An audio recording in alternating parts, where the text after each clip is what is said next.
with a possible spoiler regarding Cody Rhodes and WWE and more. This is Wrestling Hub. My name is John and you're watching the Wrestling Report for March 28th. Before we get into the rest of the video, make sure you subscribe to Wrestling Hub and turn on all notifications to stay up to date with everything in the world of pro wrestling. Also, don't forget to follow us on Instagram at WrestlingHubOfficial and also follow us on Twitter at Wrestling_Hub.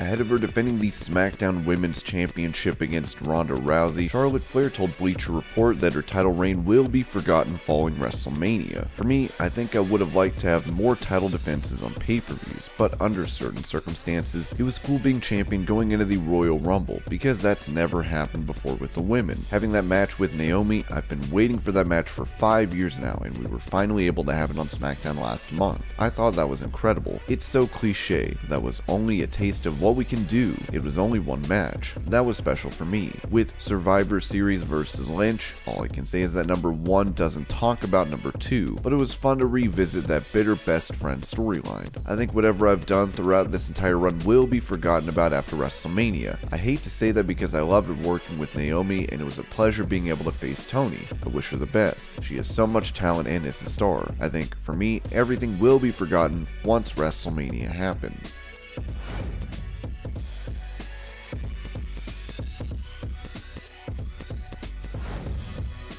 While Drew McIntyre is set to face Happy Corbin at WrestleMania, he has his eyes on the title unification bout between Roman Reigns and Brock Lesnar, telling the Hindustan Times, "It's been a long time since I've competed for the heavyweight championship. I was drafted to SmackDown, the eyes were on the Universal Championship right away. I was perfectly fine doing whatever I could to get that opportunity. It's not like Roman was going to jump and offer that opportunity to me, as he knows what I'm capable of these days. I'll start from the bottom. I'll fight everybody and work my way up. At this stage of my career, I understand that I don't need it all now. I've just been building my victories, waiting for my moment. We've got this huge match with Roman versus Brock, title versus title at WrestleMania. I can assure I've got my eyes on who's going to win that match, because I'm coming for him."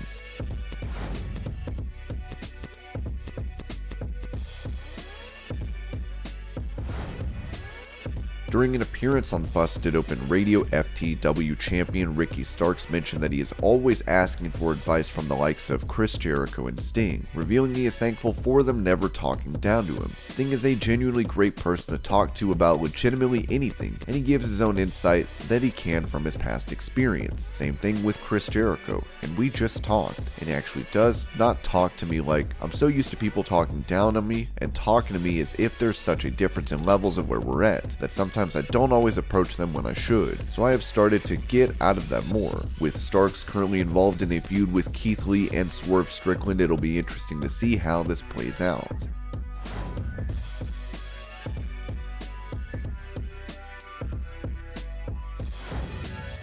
With previous rumors of The Rock returning to WWE at WrestleMania 39 in LA to face his cousin Roman Reigns, on Wrestling Observer Radio, Dave Meltzer would give an update on the company's ideas for the Great One's potential comeback. So, the situation with The Rock is exactly what you'd think. The belief is that The Rock wants to do it. They believe that is probably main event, but they are all very aware that there are things that could get in the way and that might not happen. But the working idea is Roman Reigns against The Rock for LA, but it is not etched in stone by any means. That's been the plan for months and months and months, and nothing has changed. They are of the opinion that he won't back out and he really wants it because time is running out on him.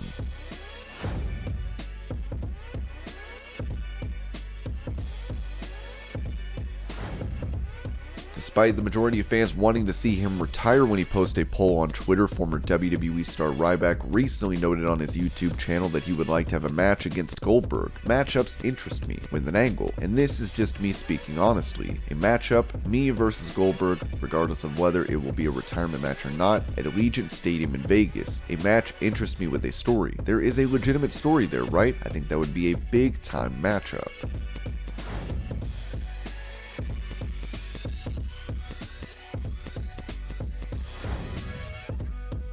WrestleMania 38 will be taking place over 2 nights this weekend, as Raw and SmackDown for this week will serve as the go-home shows before the pay-per-view. On a Facebook stream, Ronda Rousey would reveal that she will not be on TV Monday night, as she said yesterday, "I'm not going to be at Raw tomorrow on March 28th. I think that's like a mistake or something. If I was going to be at Raw tomorrow, I wouldn't be here today, Sunday, on March 27th. WWE had announced on Sunday that Rousey and Bianca Belair would team up to face Charlotte Flair and Becky Lynch in tag team action. So we'll have to see what match or segment takes its place.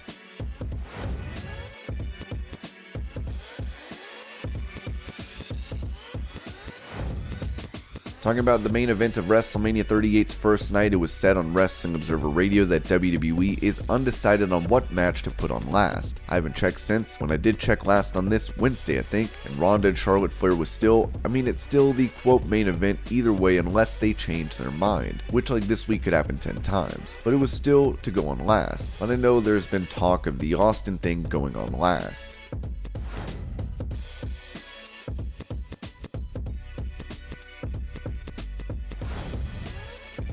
Former AEW EVP Cody Rhodes is expected to make his return to WWE at WrestleMania 38 for a match against Seth Rollins. He reportedly signed with the company more than 2 weeks ago, as the Observer noted what plans WWE has to build towards Cody's return on Raw. Yeah, whatever they're doing, it's actually supposed to be a big thing on the show, is how they get to the Rollins match. There were graphics made and things like that. I don't know the extent of it, but there's stuff that's already been produced on the show to build to Cody. I'm not sure how they'll announce it, but it's a focal point of the show.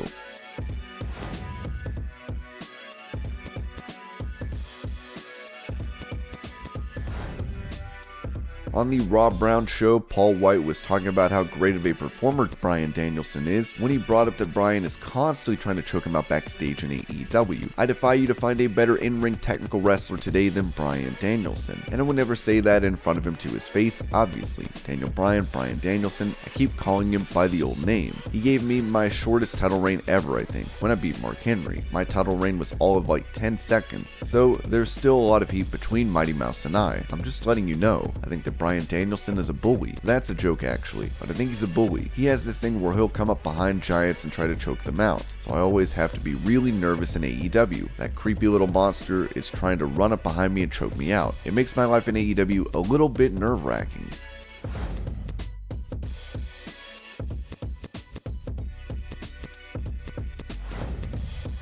Prior to Dark Side of the Ring's Plane Ride from Hell documentary, Ric Flair had been released from WWE and was thought to be heading to AEW. Then after that episode aired, those plans fell through. As Mark Madden confirmed this on Twitter, writing, Ric was planning to work at AEW till the Dark Side episode. Not sure what Tony Khan thought. Khan doesn't talk to Ric now. Disinvited Ric from his birthday party.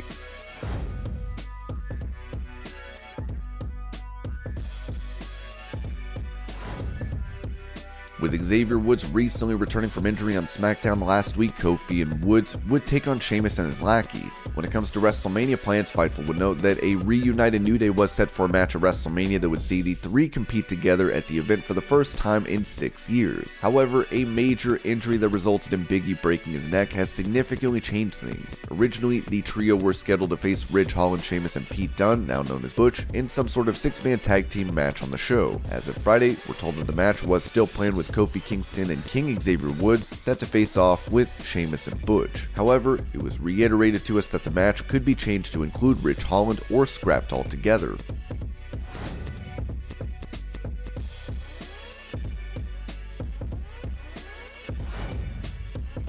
While the ROH Supercard of Honor show will take place during WrestleMania weekend, AEW President Tony Khan had this to say on Strong Style Live about fans potentially leaving the show early. I will tell you this, I've heard some talk because there are so many events that night. I've heard a few people talking like they might leave early to go to another show. At least, that was what people were saying. Don't do that. It would be a big mistake to leave before the show is over. And again, I can't control what other people scheduled or other events that night, but I really hope people will come. There's gonna be, how long have we been waiting for the Briscoes versus FTR, Lethal versus Moriarty, Gresham versus Bandito, Zayn versus Swerve, and so much more to be announced. I promise it's going to be a great night, and a lot of the card is still to come. I'm still putting some agreements in place for some of those matches, but don't leave before it's over because that would be a great regret you'll never forget.